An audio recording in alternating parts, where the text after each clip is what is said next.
So if you've been sexually abused and Yep. you become promiscuous, Yep. love still equals sex, but in a negative one, or you're looking for love.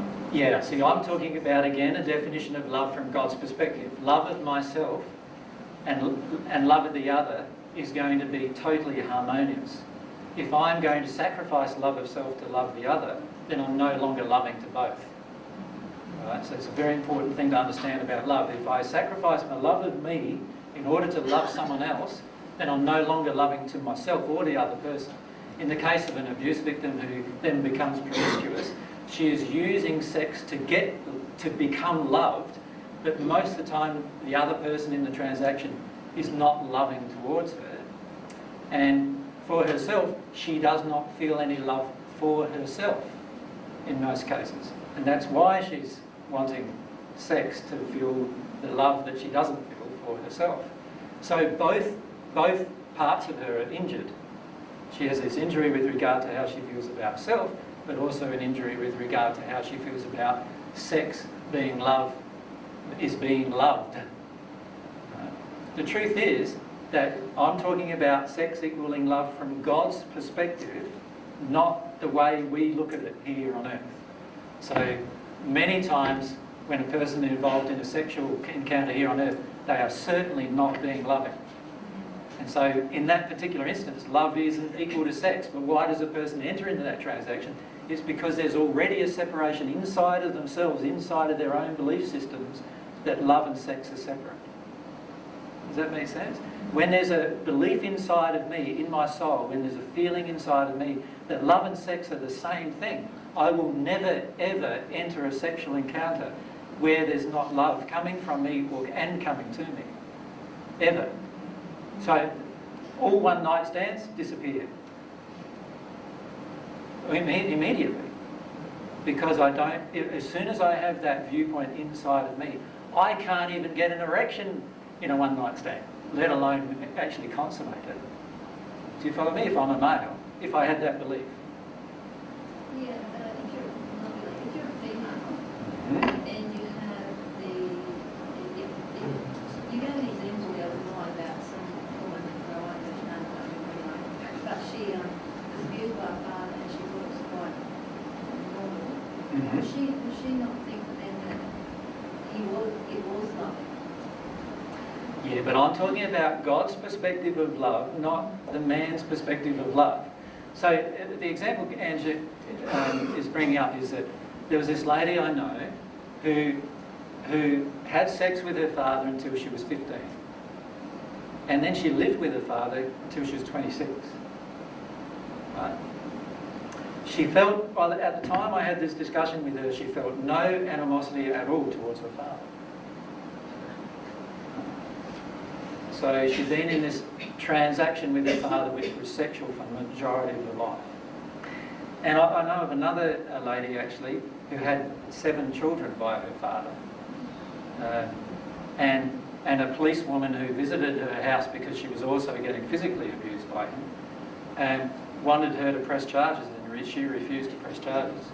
And every one of the children were her father's children. So what's the issue there? What's been distorted in both cases? She's denying herself. For a start, let's look at him. Let's look at the man. What's he doing? Abuse. He's abusing his daughter in the name of love. Right? And that's exactly what these 2 men said. That, oh, I'm just loving my daughter. Right? Now, what's that? There's a lot of distortions there. I'm not saying that love is equal to sex. I'm saying inside of him, love and sex have been separated. Because if he loved her, he would never consider sexually abusing her in the first place. Agreed? So inside of him, inside of that man, right at that instance, love and sex are separate.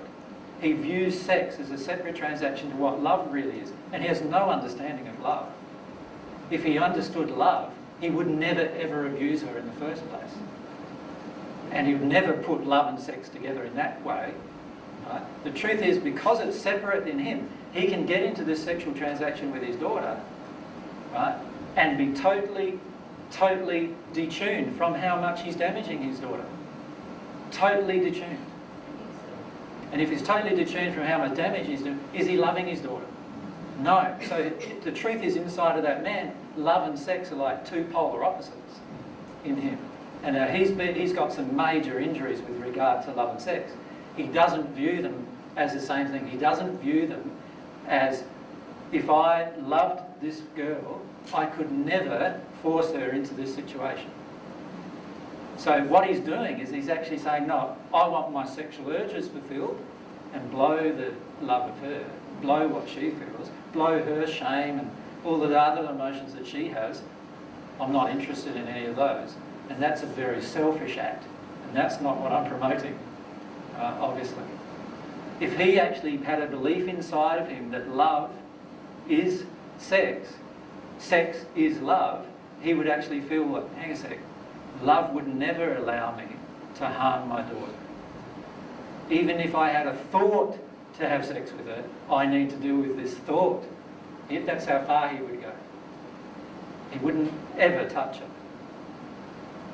But because he hasn't got that, because he's got them separated in his mind, in his heart he's got them separate, he now thinks he can have sex with her, and it doesn't matter because he is not considering her, if that makes sense.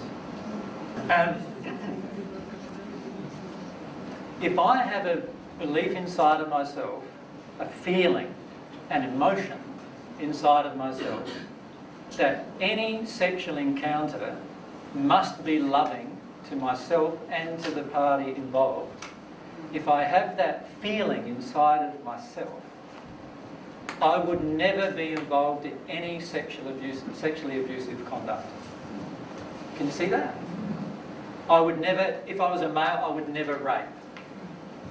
I would never be involved in child abuse, would I? If I felt that inside of myself.